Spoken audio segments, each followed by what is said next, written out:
Hey there, my friends. Mary Rose here.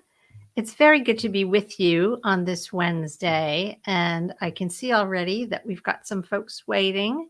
Sorry to keep you waiting. I had to take a couple of deep breaths before today's talk because we're going to be talking about the archetype of the hero, but this is a live stream. This is not a prepared lecture or a pre-recorded event. This is a live stream, and we are in the middle of a heartbreaking moment. I'm in the United States, but this is a heartbreaking moment that is affecting the world and is centered, of course, in Ukraine. There's a war going on right now, even as we speak. History is unfolding.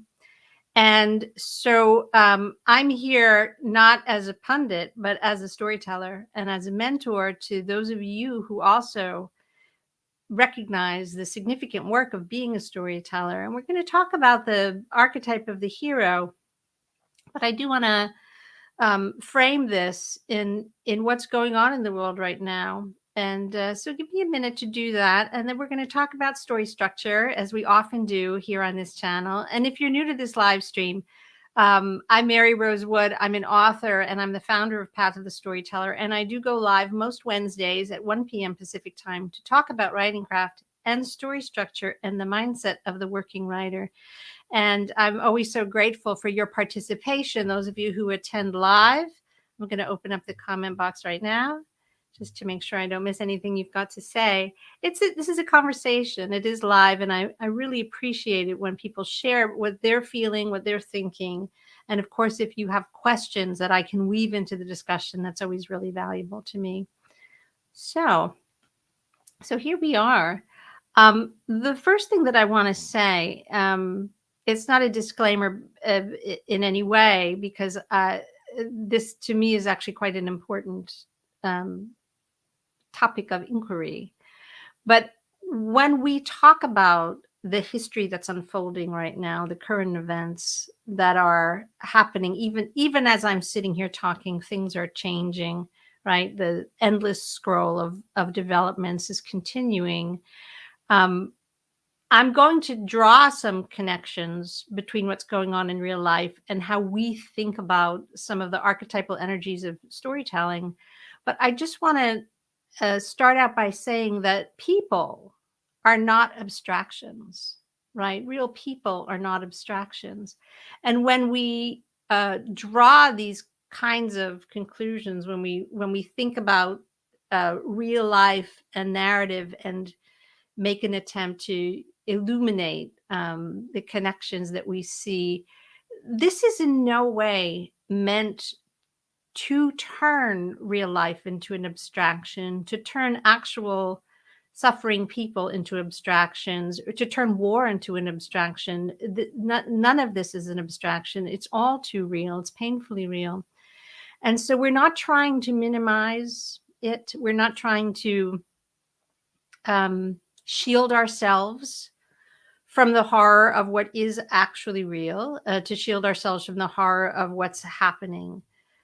If anything, I hope that conversations like this between those of us who are artists and who deeply respect the power of storytelling, I hope these conversations could do the opposite of abstracting the painful truths of life.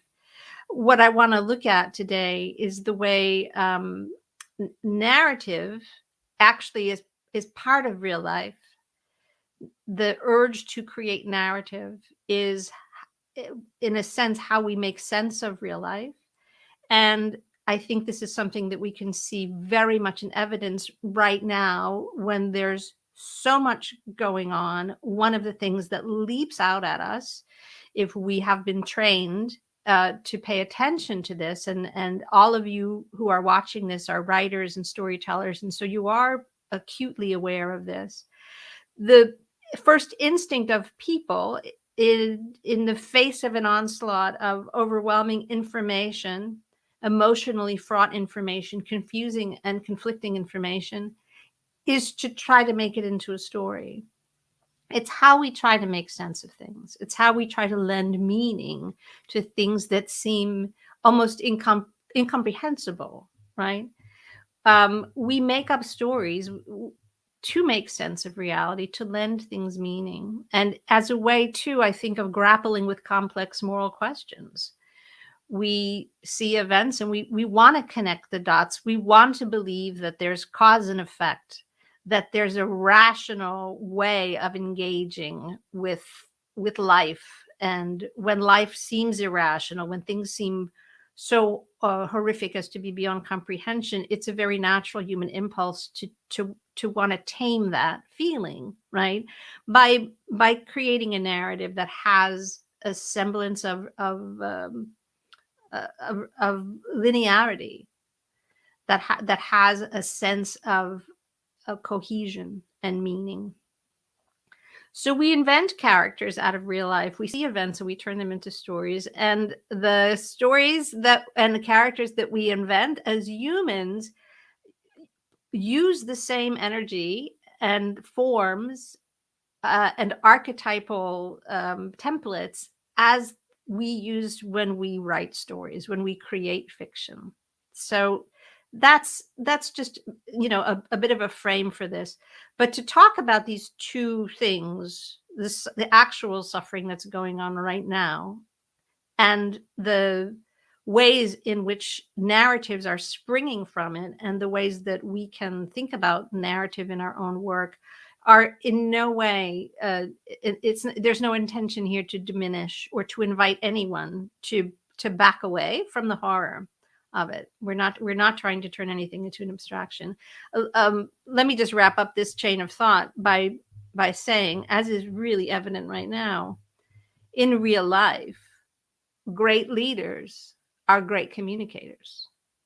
And one of the most powerful weapons that any leader has is the ability to shape the narrative. And we can see this going on again and again and again in all kinds of ways.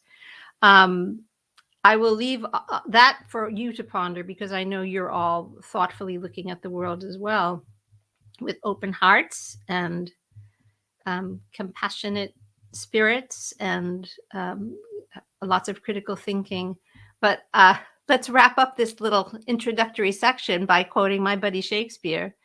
Many have noted in the conversation about this, a connection, between current events and the real Henry V energy, one of my favorite of Shakespeare's history plays, which contains an extraordinary speech that is given by the king the night before the battle. And this is the Battle of Agincourt, which is a real historic battle, well documented. But in Shakespeare's imaginative portrayal of this, it is, as was historically true, a matchup between a scrappy force and a wildly, they were wildly overmatched. So the English are this little band of soldiers, and they're exhausted and under-provisioned and led by their King Henry. And they're up against the entire French army, which is, well-fed, sleeping in tents, horses fully armored. Everyone's got their, plumage on their helmets. It's a huge contrast. And what does Henry do is he gives this extraordinary speech. And I'm not going to attempt to perform it. Heaven forbid. There's incredible performances of this speech that you can go and look at. But I just want to point these lines because they include an acknowledgement of the power of storytelling in a moment like this. And some lines from this speech that Henry gives the night before the battle to his exhausted troops.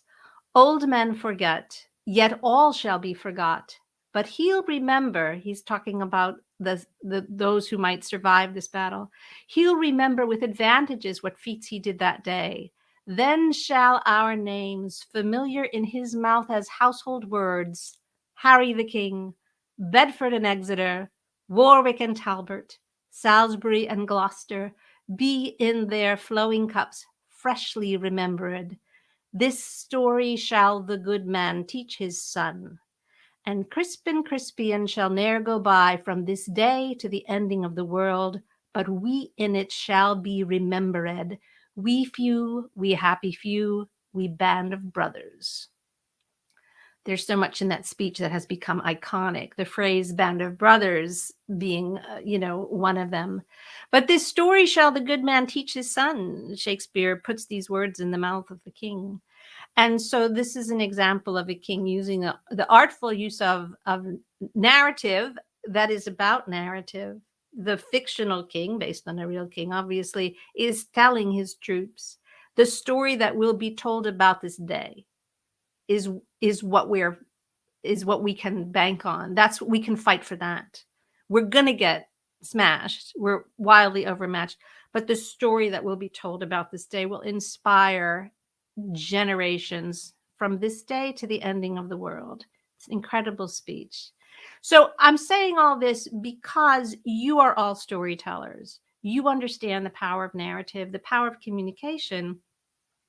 And I applaud you and I honor you. And I want you to take this work seriously. And so if you do, that's good. Don't be shy about it. Don't be shy about it. Be proud of what you do. All right. That's the context of the day. Thank you for sharing that with me. So let's talk about storytelling. We're going to talk about structure a little bit, and we're going to start by talking about the hero archetype. As those of you who are my students or who watch this channel know, I am profoundly influenced and deeply engaged with a framework of story structure that is very derived from and in dialogue with Joseph Campbell's important work about the hero's journey, the shape of stories that have been seemingly co-evolved along with human beings. It's a very ancient template for what constitutes a story. And the essence of this journey, this hero's journey, is that there's a central figure, the hero. In modern literary speak, you might say my main character or protagonist, but I'm going to call it the hero because that's it's what's deep about Joseph Campbell's take on this. This isn't a superficial take. It's a worthy take about what narrative means to human beings. And I hope the comments I've just made kind of support the idea that narrative is so not mere entertainment. It's so much more than that. So one core idea of this hero's journey structure is that there's this central figure called the hero, and that stories exist basically to depict the transformation of a hero.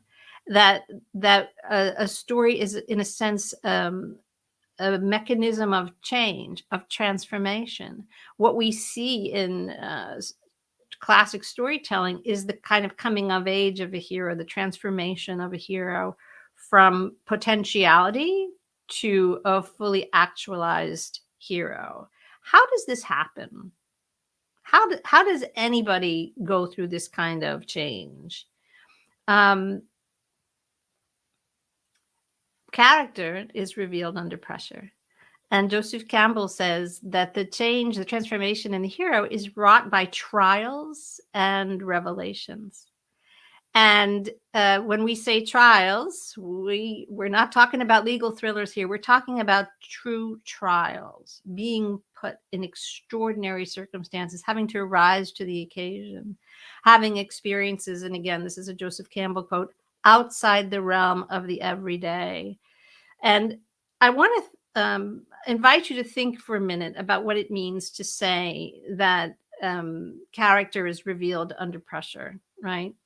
Because if you are thinking about the structure of a story that you might be working on, that means that your hero, your main character, their essential function here is to be the person who's put under pressure.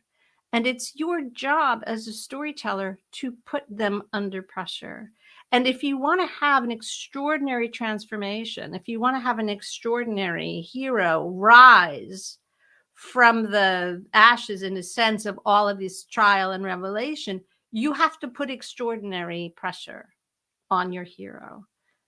Extraordinary pressure to reveal extraordinary character. All right. Now, how much pressure are we comfortable putting on our heroes? How much pressure? Well, I've worked with writers for a long time as a mentor. Obviously, I've been a writer myself for decades, so this is all hard-won knowledge, believe me. One of the things that I've observed is that writers sometimes flinch from putting an extraordinary amount of pressure on their character. They get involved with ideas, ideas like conflict and obstacles, but they don't really want to engage with this mill wheel of pressure, right? Of turning the stakes up so high that you give your hero the opportunity to be extraordinary, to go through the deepest possible transformation. So we fear putting that kind of pressure on our heroes, and for reasons that we needn't be embarrassed about. In life, we are kind and nice, and we of course we flinch from inflicting suffering. Most of us who are healthy human beings, and not everybody is a healthy human being, obviously. There are people who don't operate according to empathy and morality, but most of us, the vast majority of us, absolutely do. And we don't want to inflict suffering on others. It's just a natural recoil from that. And so when we go to take off our I'm a human being in the world hat and put on I'm a writer making up a story hat, it's very hard to change gears. We are uncomfortable doing it. Now, underneath that is another kind of discomfort that I invite you all to think about. I invite you all to think about it, and it's not easy to think about. Is it that we're nice? Or is it that we're truly uncomfortable facing the dark truths of life? Because if we are not willing to face the fact that not everybody is nice, and that there are the possibilities of a life, shall we say, the possibilities of human experience can take us into horror, can take us into horrific places. If we're not willing to face that, we are putting a kind of a brake on what sort of pressure we're going to allow ourselves to imagine for our heroes. Now, obviously, so much of the specifics of the choices that we make about the difficulties that we place in our hero's path are contingent upon what type of book we're writing, what audience we have in mind, what genre it is. Are we writing for children or adults, or, what is it? So there's a lot of nuance in your personal exploration of what that is. But no matter who you're writing for, right, you have to be willing to look in all the corners. You have to be willing to look under the bed and find the monsters, so that you can choose how far to take your storytelling. If you yourself have not had the courage to look, then you're not making a choice. Then you're writing your storytelling from within a limited perspective. So think about that. So that's one reason. Another reason that we may be reluctant to put sufficient pressure on our heroes is that we don't want to put them in a situation they can't get out of for purely practical reasons. Because if our hero is crushed by being overpowered, that's it. That's the end of the story, I may have told this story before to some of you, but when I used to do a lot of school visits before the pandemic, and I would visit schools to talk about my own books, which are middle grade books, written for young readers, I would often lead the children in an improv exercise. And then I would get them up, get some volunteers and bring them front and hand them microphones, which kids love. And I would ask them to improvise the story. I would give them some basic rules of improv.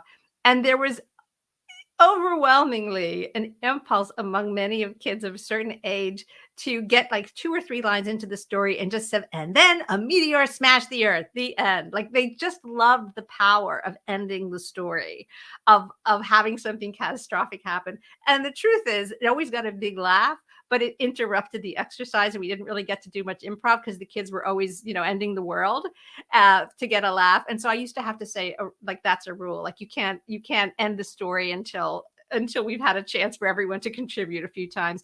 So we don't want to do that in our own writing, right? We don't want to create a situation that's going to say like, oh, I got to page 15 and I put too much pressure on and that's it. It's too soon. It was too soon to bring all that in. But underneath that, honestly, again, knowing writers as I do, and I say this with great love for you all, we don't want to put our heroes in a situation that we don't know how to get them out of. Can I have an amen in the comments? Like we don't want to create a situation, write ourselves into a corner, as people sometimes say, where we're like, I don't know what to do now. I've created a situation for my hero that's putting them under a lot of pressure, and that's great. But now I don't know how to get them out of this. So I see I did get an amen in the comments. Thank you. Yes, it's really true. It's really true. So these are things that just look in the mirror, give yourself a little stern talking to. You will be able to find a way to get your hero out of the predicament. That's your job. You might not know it right away, but you're going to work on it and you're going to figure it out. I just want to encourage you to err on the side of applying pressure, because if we never put our heroes under so much pressure in circumstances so dire that there literally seems to be no way out, then we as storytellers have not pushed the situation to its fullest expression. We have not written our story fully. We're backing away from the potential of our story. So I want you to be brave, and I want you to really think about that. Okay. Now, what happens when our hero is out of gas? Right? If we're really going to do this, if you guys are going to do what I'm encouraging you to do, and you're going to put a sufficient pressure on your hero to give them the full transformation that they are capable of, to write your story with maximum story energy, right? This is something I often say to my students. We're not trying to find the minimum viable amount of story energy to keep the tale going. We're always trying to maximize the amount of story energy. Why? Because that's what makes a great story. It's what makes the reader go, wow, this was a great story. I can't wait to read it again and tell all my friends. So if we push our heroes like far enough, it's kind of like driving a car until it runs out of gas. Like we're gonna leave it all on the field, as they say in sports. We're not going to hold anything in reserve. And so if you think about that metaphor, you understand that when our hero gets to that place, some new source of energy is needed, right? If our battery in our car died, we need a jump. If we ran out of gas by the side of the road, we need someone to give us some extra gas. We've taken things to the lit, and now we're flat out. And so where does this new energy come from? And how do we bring new energy into a story without decentering our hero, without making our hero passive or a sideline character? So that's what I want to talk about now. Help can arrive for your hero. What's most useful to me in my own work and what I teach my students is to think of archetypal energy as being what your secondary cast of characters bring to the tale. And by archetypal energy, I'm talking about these very classic archetypes from Jungian analysis. Joseph Campbell wrote about them. There's a lot written about them. And some of the familiar ones, for example, would be a mentor archetype. So a mentor archetype is definitely one that can add some gas to the hero's tank. Why? Because a mentor's job is to provide not just practical assistance. Often, yes, practical assistance, maybe some good advice, maybe some wisdom that's needed, a reminder of what the purpose of the struggle is all about. But the main thing that a mentor does is see the greatness in the hero, even if the hero is not yet able to see it in themselves. So that level of belief that can be contributed is an incredibly powerful, transformative source of energy. And again, you'll see in stories that this mentor energy can come, that somebody in the tale, maybe as an actual participant in the tale, maybe as a character that comes in and out, like Gandalf in The Hobbit or Glinda the Good Witch in The Wizard of Oz. These mentors are not, it's not the buddy. It's not usually the character that's by the hero's side through the whole thing. But when the chips are down, a bit of mentor energy is a way to get your hero running again. So that's one archetype. There is an archetype that we call the ally, that there may be allies, fellow travelers. Henry V talks about we few, we band of brothers. This is a very common thing to work with in our narratives, that our hero may not be traveling alone, They may gather, usually during the course of the second act, some allies that are there to help them achieve their mission. Sometimes these allies will travel through the whole second act with our hero. Sometimes they will come and go and be helpful during various chunks of the second act. You're the storyteller. You're the boss of your book. You have total control over these things. But just know that it's perfectly okay. It's perfectly wonderful, in fact, to give your hero some allies. The thing that you must be careful of with the ally archetype is that the ally is there to help the hero fulfill their mission and their transformation. The ally is not there to shield the hero from difficulty. If we shield the hero from difficulty, then we're watering down the pressure, right? And in fact, if you think of Henry V's experience with his band of brothers, they are there to help him achieve his mission, right, of winning the Battle of Agincourt and beating the French. They're there to help him do it. He cannot do it without them. But they are also a burden because he is now responsible for each one of them. He's responsible for their lives. He's responsible for being the one who led them into this seemingly hopeless, perilous situation. And so allies also can provide a sense of gravitas in that they're helping, but they're also another burden that the hero must bear during the second act. So think about that. There's a lot of nuance to this. You don't want your allies to be interchangeable as well. You know, a finely delineated group of allies, each with different strengths and weaknesses and personalities, is a great asset to a story. I'm sure you can think of many examples. So that's just something to think about. There's another archetype that I really love, and I talked about it a bit in a recent live stream where we talked about comedy. But this archetype is the trickster. And a trickster can be a tremendous asset to the hero, not necessarily in terms of adding energy the way a mentor might add energy, not necessarily that way, but having somebody to laugh at your foibles, having someone to lighten your spirits, right? When you're feeling despair, this is a tremendous help.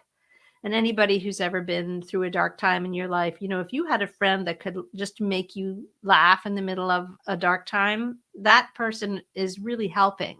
They may not be giving advice. They might not be going through it with you side by, you know, at your side the whole time, but they have the gift of lightening your spirits. And that too is a way to kind of get your hero's energy back up. Now, here's the big one. This is the one I want to talk about most. There is a type of scene that I call the last minute assist. And it is, to me, it's a really moving and potentially meaningful part, usually of the third act of a story. Although any of these ideas are things that you can weave in and out of your storytelling. There's no rules that say, you use this archetype here and that archetype there. I mean, these are just all forms of story energy that you have to work with. It's a very rich palette with which to create your storytelling. But this last minute assist, you could argue in a sense that it's got a bit of shapeshiftery stuff about it, because what it is a moment in the storytelling where the hero is so down for the count that we really do think that this is the end of the tale, and that some figure, somebody, often another character, so let's just operate that way. Maybe it could be another type of force, but often it's just another character, unexpectedly provides just the right act, just the right words, does just the right thing to bring the hero back into the game, you know, back into a state where they can triumph. I say it's a little shapeshiftery because what's happening here is that a character that we saw one way is now revealing themselves to be different than they were. And I'm going to give you some examples in a minute, but I I prefer, sometimes it feels shapeshiftery, but I prefer often, for most instances, to think of that this is an example where the mask of the hero, in other words, the hero is an archetype as well, right? So the hero's energy is now so potent. By the time we get to the end of a tale, the hero has been through so much. They've transformed so much. They have gone through the trials. They've gone through the revelations. They are like throbbing with hero energy.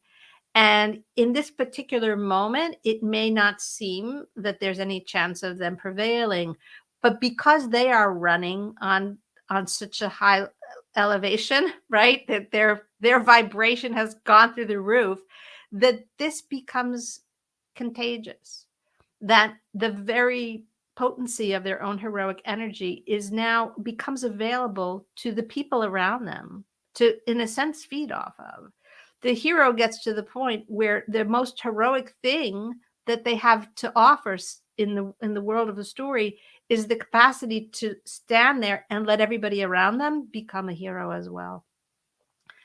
And this is, it's a very profound and moving moment in the story when the hero starts to turn everyone around them into a hero, when what they've been through is so potent and in a sense sacrificial, that it just starts to spread, right? Like a puddle. It just starts to glow. It throws its glow over everyone around.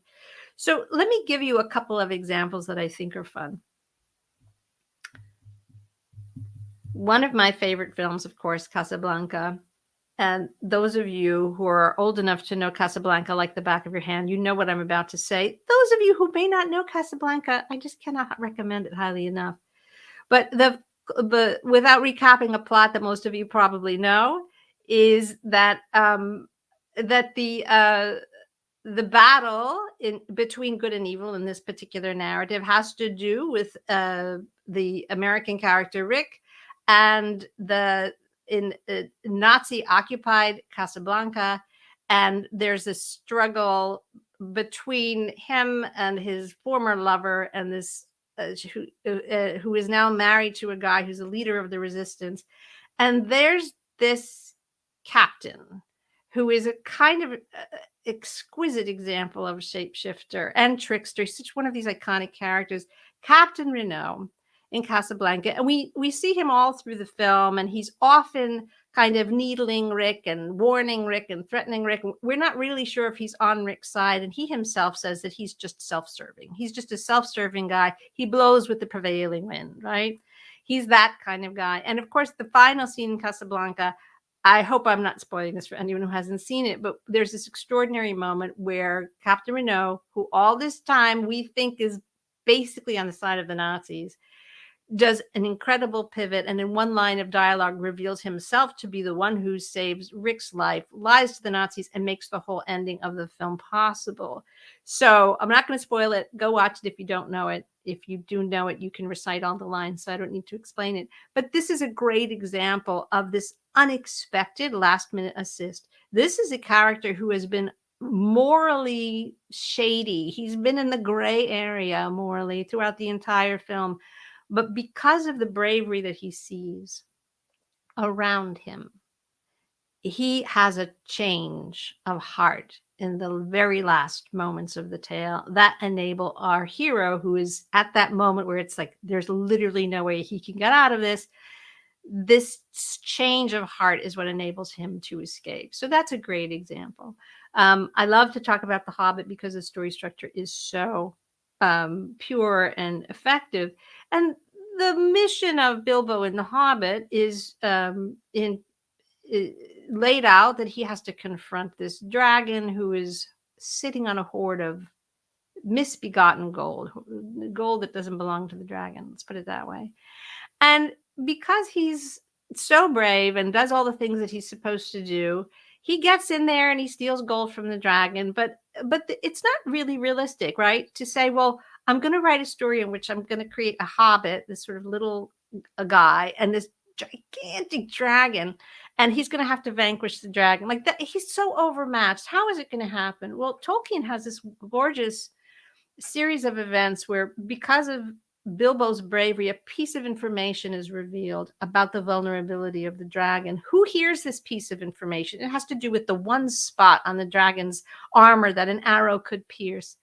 A bird hears this information, and as a consequence of the bird hearing this information, another guy that we have not even met yet, named Bard, who happens to be really good shot with a bow and arrow, is approached by the bird, and this is when we learn that the kind of guy that Bard is happens to be able to understand the speech of birds, and he's the one who's able to down the dragon with his bow and arrow. It's not something that Bilbo could ever really plausibly do, but Bard shows up in the third act of The Hobbit and does this heroic act and ends up then being a very potent force of heroic energy in the third act of that novel. And it's a complicated novel, it's got multiple threads. So it's a very interesting construction because Bilbo does go back and have to sort of confront his hometown and the moral failings of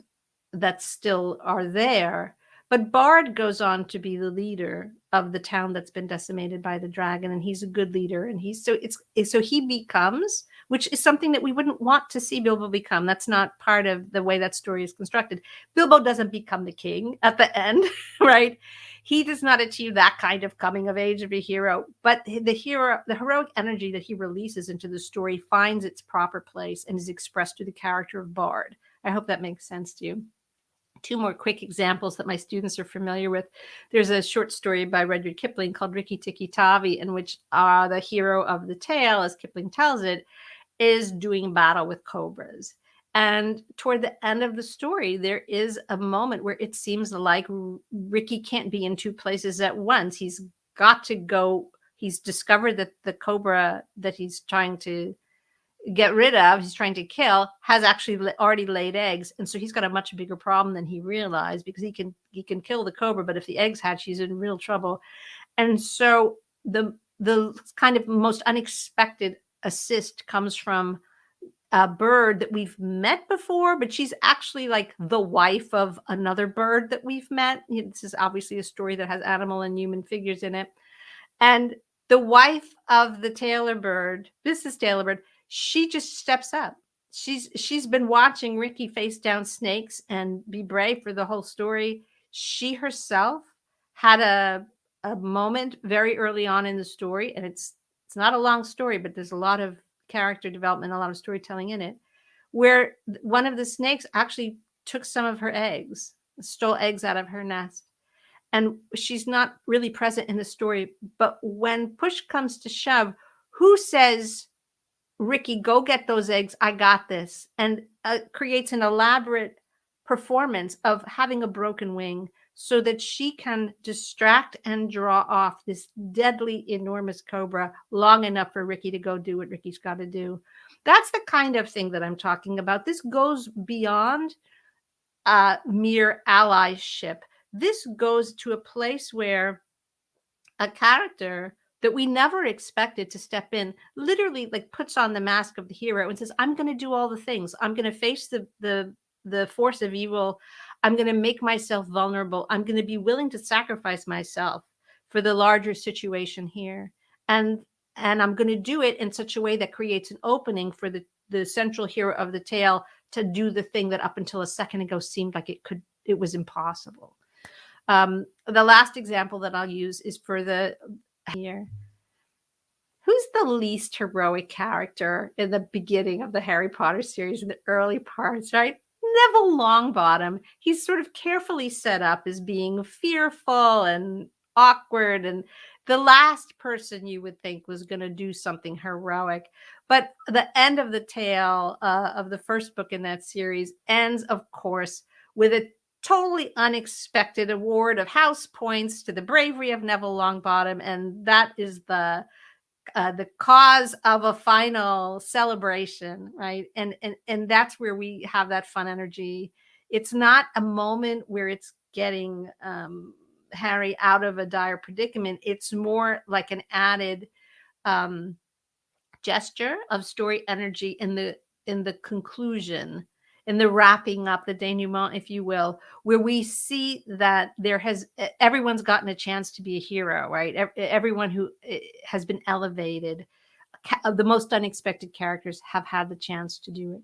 So those are some fun examples of how, in the end of a story, particularly this kind of unexpected assist, a character that we never would have expected to put on the mask of the hero, can create a scene, the type of scene that readers absolutely love because it's so unexpected, and it just puts our hero back in charge.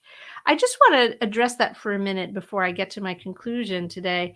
One of the objections that writers sometimes have to writing a scene like this is that they're very strict with themselves, which you should be, about not wanting the hero to be rescued or sidelined during important moments of the story. They know that the hero should be at the center, an active, pushing the tale forward. The tale really does rise from the hero.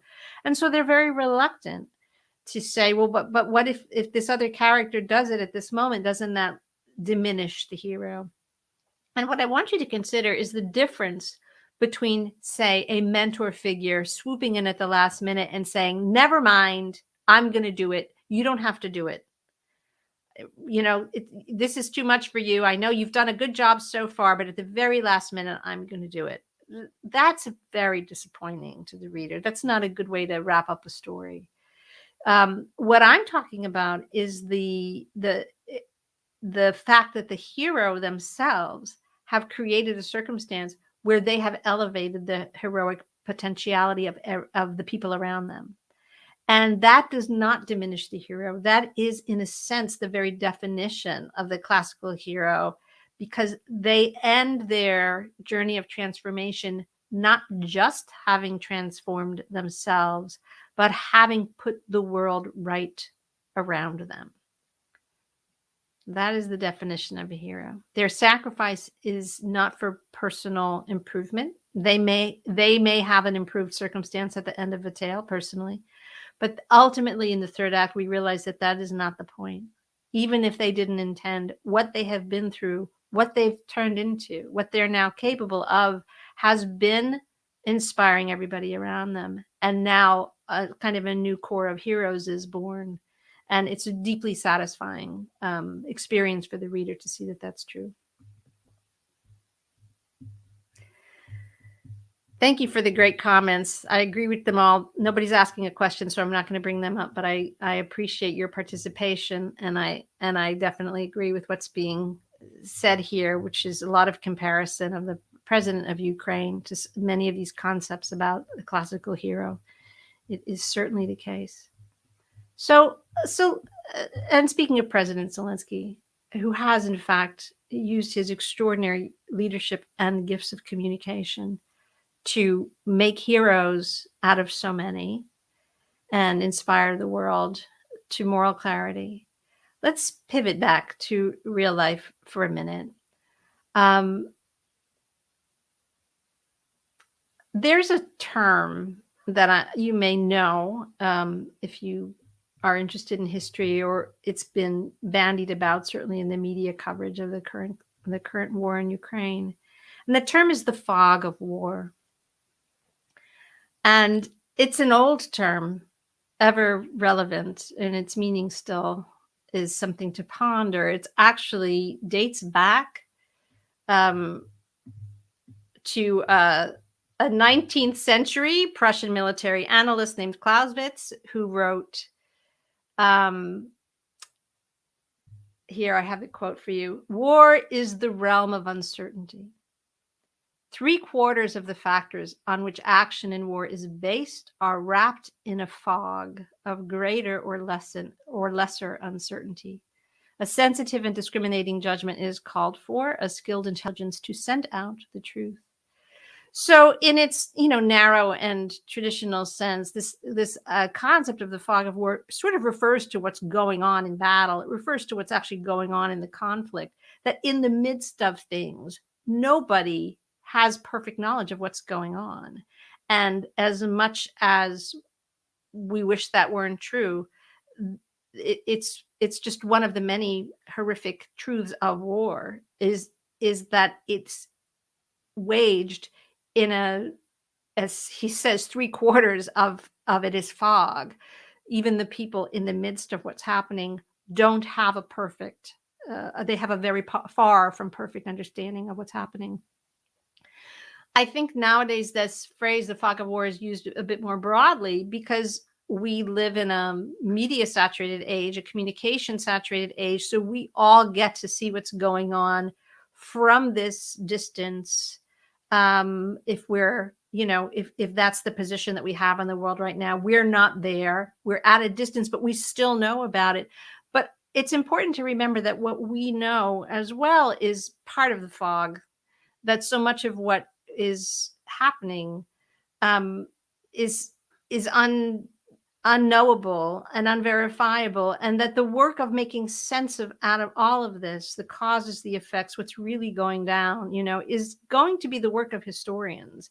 It's going to take hindsight to really cut through the fog and be able to tell what we might call a true narrative, a truer narrative of everything that's happening. So all of the narratives that are springing into being now are just that. They are narratives that are rising from the fog so that people can have a way to process, to make sense of, to try to think their way through a situation that is confusing and traumatizing. So we're all in the fog right now, and all of the stories that are being told they're going to be subject to revision, right? The historians are going to do it. Hopefully, they're good. Well, I know they're going to be doing it for a long time. Let's put it this way. And so, does that mean that making narratives out of it as we go on the fly in the fog is useless? It's not. I mean, we can't help but do it. It's something that's so human. We can't help but do it. And I think of it in a sense as a shorthand. Much as people can use the language of math, right, as a kind of compressed abstraction of how to manipulate information. We all, as humans, understand story. We respond to it deeply. It moves us. It gives us clarity. It gives us a sense that things are happening for a reason, right? That there's a way to understand this. Narrative is like that. It's a compressed way of us making sense of a lot of information. They compress the truth of being human into a scale that we can engage with. All right. And that's a powerful and necessary thing because it will take time, right, for other narratives to emerge, for historians to sort this out. And even then, the historians will have competing narratives. Ultimately, it's all going to have just a whiff of fog about it because that's just the way reality is. It has subjectivity baked in to so much of it. Anything involving the motivations of humans is not an exact science, right?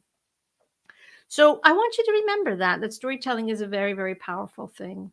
And we do it the best we can, but I want you to respect it. I want you to respect the work that you do.